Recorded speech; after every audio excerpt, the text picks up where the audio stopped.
Halo para pencinta film drakor sejagat raya, selamat datang di channel Minion 69. Mohon maaf untuk sementara ini naratornya masih menggunakan AI. Oh iya lupa, jangan lupa subscribe, share, dan komen demi kemajuan channel ini, agar kedepannya saya bisa ganti pengisi suara. Oke, next. Di video pertama ini, saya akan bercerita alur film Korea bergenre sejarah yang dibintangi artis cantik Jeon Jung-soo yang dulu pernah saya tolak, yang berjudul Queen Wo. Film ini menceritakan tentang seorang ratu yang berjuang mempertahankan tahtanya dan dia harus menemukan raja baru dalam waktu 24 jam setelah ditinggal mati suaminya, sang ratu yang menjadi incaran para pangeran yang ingin naik takhta, ditambah 5 suku di kerajaan yang ingin berkuasa karena kematian raja yang mendadak. Lalu, bagaimana nasib sang ratu ini? Kita langsung ke filmnya Queen Wo. 시작해봐라. Demokrasi berjalan menjadi apa ya?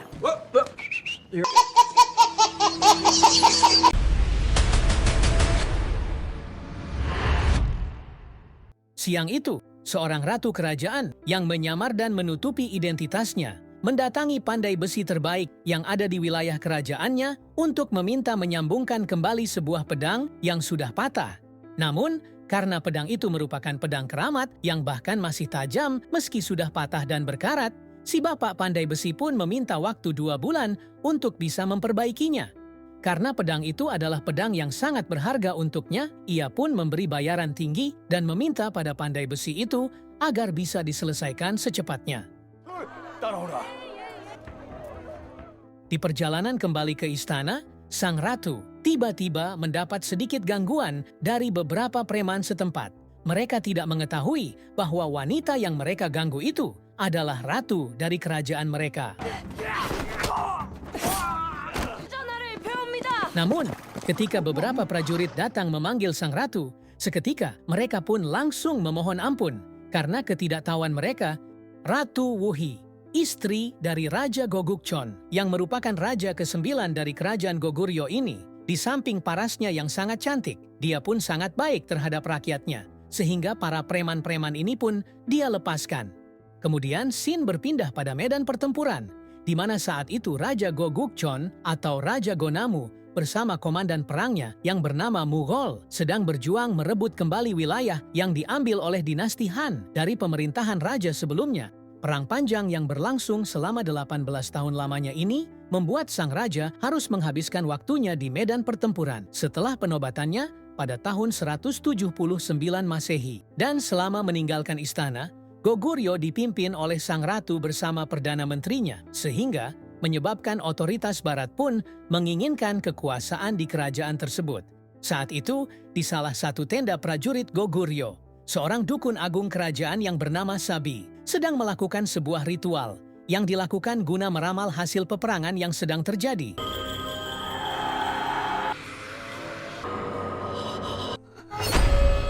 Setelah selesai melakukan ritual itu, si dukun pun kemudian melaporkan hasil terawangannya pada sang raja dan mengatakan bahwa peperangan ini akan dimenangkan oleh Goguryeo. Sehingga setelah mengetahui itu, sang raja pun kembali menggerakkan seluruh armada pasukannya dan kembali memulai peperangan yang tanpa ia ketahui bahwa sang dukun juga melihat kematian sang raja dalam kemenangan itu. Namun si dukun tak bercerita akan hasil penerawangannya yang satu ini kepada raja.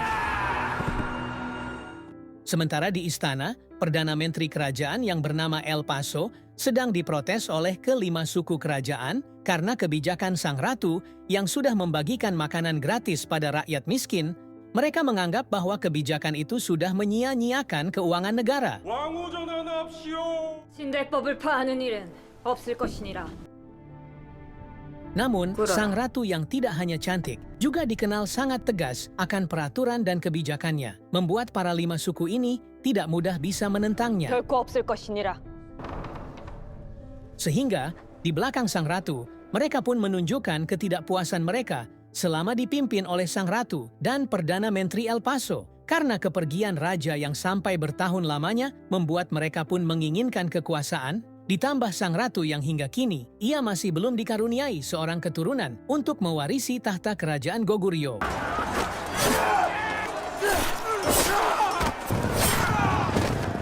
Sesuai ramalan Dukun Agung, raja akhirnya memenangkan pertempuran dan berhasil merebut kembali wilayah yang dikuasai oleh dinasti Han selama 2 dekade itu. Kabar kemenangan ini pun segera diberitahukan kepada istana, sehingga sang ratu pun segera mempersiapkan diri untuk menyambut kedatangan raja ke istana. Sesampainya di istana, raja yang mendapatkan beberapa luka akibat peperangan itu segera diobati oleh tabib kerajaan, sedangkan sang komandan perang Mughal saat itu langsung mendapat hukuman karena membiarkan sang raja terluka. Saat itu Ratu Wuhi mendatangi raja yang sedang menjalani pengobatan, di mana ritual pengobatan yang dilakukan oleh tabib kerajaan ini disertai oleh beberapa wanita yang mencumbui seluruh anggota tubuh sang raja, di mana hal itu membuat hancur hati Wuhi saat melihatnya. Namun, sang ratu tetap terlihat tegar. Dia tidak terlihat marah. Justru, sang ratu malah bersimpati pada keadaan raja. Ia lebih mementingkan keadaan raja terlebih dahulu. 궁위는 계속하라. 다치셨다 들었습니다.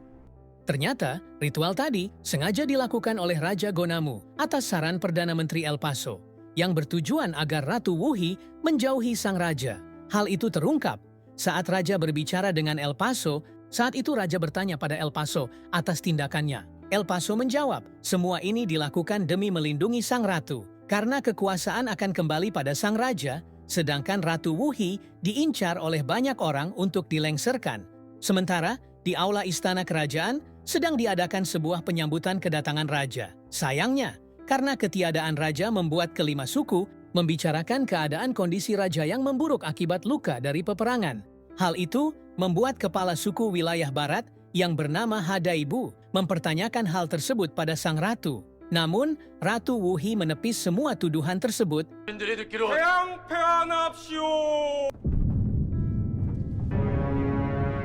Di tengah perdebatan itu, tiba-tiba sang raja datang ke aula kerajaan. Kemudian, Raja Gonamu mempertanyakan perihal sebelumnya para 5 suku ributkan tadi. Namun, ia beralasan hanya mengkhawatirkan keadaan raja. Ratu Wuhi kemudian meminta raja untuk beristirahat agar lukanya segera pulih. Tapi raja menolaknya. Dia mengatakan, saat ini semua orang banyak yang menginginkan kematianku. Oleh sebab itu, dia tidak boleh terlihat lemah. Apalagi orang-orang mengetahui jika ia sedang terluka akibat peperangan. Saat itu, kepala suku otoritas utara yang bernama Myongrim memberikan sebuah bingkisan hadiah atas kemenangan sang raja. Selain itu, ia pun menyinggung posisi kerajaan yang sangat lemah, mengingat raja dan ratu masih belum juga memiliki keturunan. Bahkan, ia pun dengan lancang meminta untuk melengserkan ratu dan menikahi ratu baru agar memiliki putra mahkota. Mendengar permintaan itu membuat sang raja murka. Dia menjawab hanya dialah yang bisa melengserkan seseorang, bukan atas permintaan dari siapapun. Setelah dari aula kerajaan, kemudian Raja Gonamu ditemani penasihatnya pergi ke museum di istananya. Di sana, penasihat raja mengatakan untuk tidak terlalu menolak keinginan kelima suku demi mengamankan posisinya. Tapi raja mengatakan yang memerintah Goguryeo adalah dirinya, bukan kelima suku. Di tengah obrolan itu, Raja Gonamu melihat pedang Raja Goguryeo kedua tidak ada pada tempatnya. Sementara di aula istana, para pemimpin 5 suku ini sedang sibuk memikirkan perihal masa depan mereka dan siapa yang menggantikan tahta kerajaan. Jika raja meninggal dunia, mereka bahkan akan membuat kelima suku setuju untuk melengserkan sang ratu di konferensi 5 suku nanti. Sekedar informasi, kerajaan Goguryeo adalah sebuah kerajaan kuno yang menduduki wilayah Manchuria dan sebelah utara semenanjung Korea pada periode 3 kerajaan di Korea. Awalnya, Goguryeo terbentuk dari sekelompok suku Yemaik dan kemudian menjadi sebuah kerajaan. Pada pemerintahan Raja ke-6 Goguryeo, 5 kelompok suku ini ia gabung untuk memperluas wilayahnya.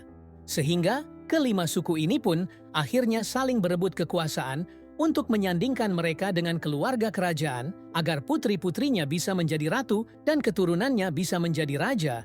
Maka bisa disimpulkan, orang-orang yang berpakaian beda-beda warna ini adalah perwakilan dari masing-masing suku. Dan kelima suku ini sudah jelas menginginkan kekuasaan di kerajaan Goguryeo, bahkan menginginkan kematian sang raja agar lebih mudah nantinya untuk melengserkan ratu.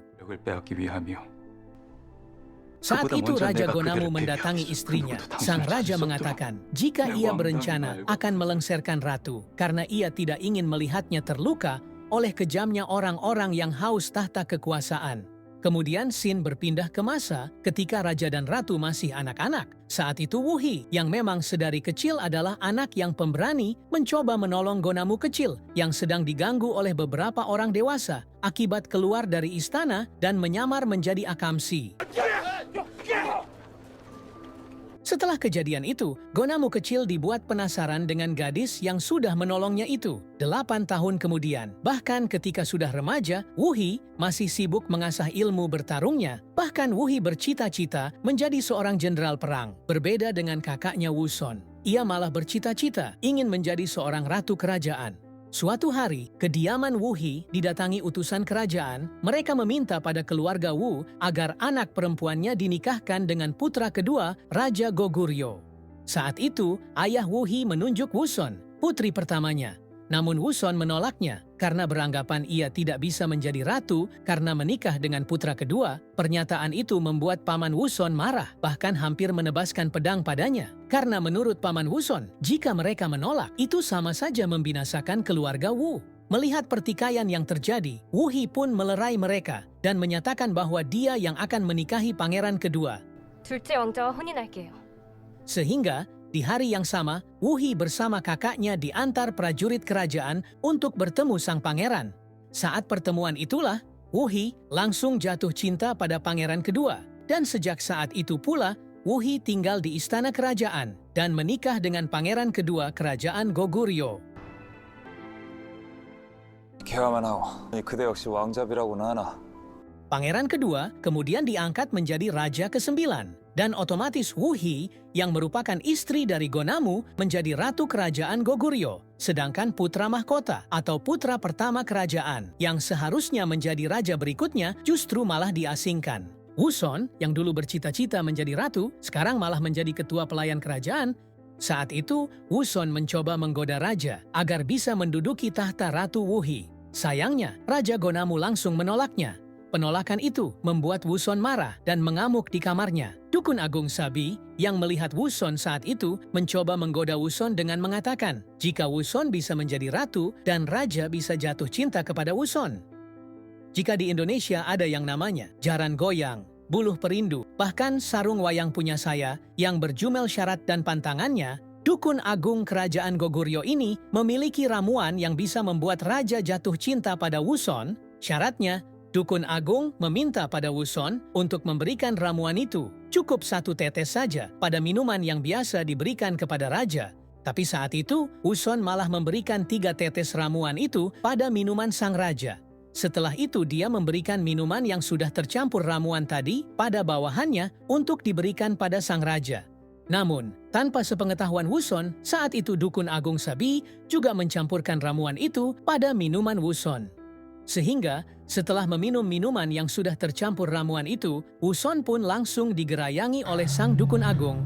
Dan terjadilah adu gangsing antara Dukun Agung dengan Wuson. What the hell, bro?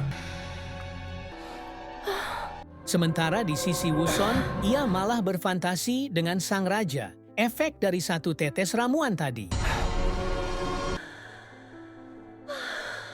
Inilah maksud dari ramuan yang tadi ia berikan pada raja, bertujuan agar sang raja berfantasi berhubungan badan dengan istrinya Wuhi, yang padahal sebenarnya itu adalah Wuson. Sayangnya, saat itu Wuson memberikan 3 tetes ramuan itu pada minuman sang raja. Ia beranggapan semakin banyak, maka akan membuat raja semakin mencintainya. Sehingga saat Wuson ingin mendatangi raja, ia malah mendengar jeritan bawahannya berteriak memanggil raja. 어서 궁이를 부르셔야 합니다. Perdana Menteri El Paso yang juga mendengar teriakan itu segera masuk ke dalam ruangan dan memeriksa keadaan raja, dan ternyata raja telah menghembuskan nafas terakhir dan dinyatakan meninggal dunia. 전하, 폐하께서 나가셨사옵니다.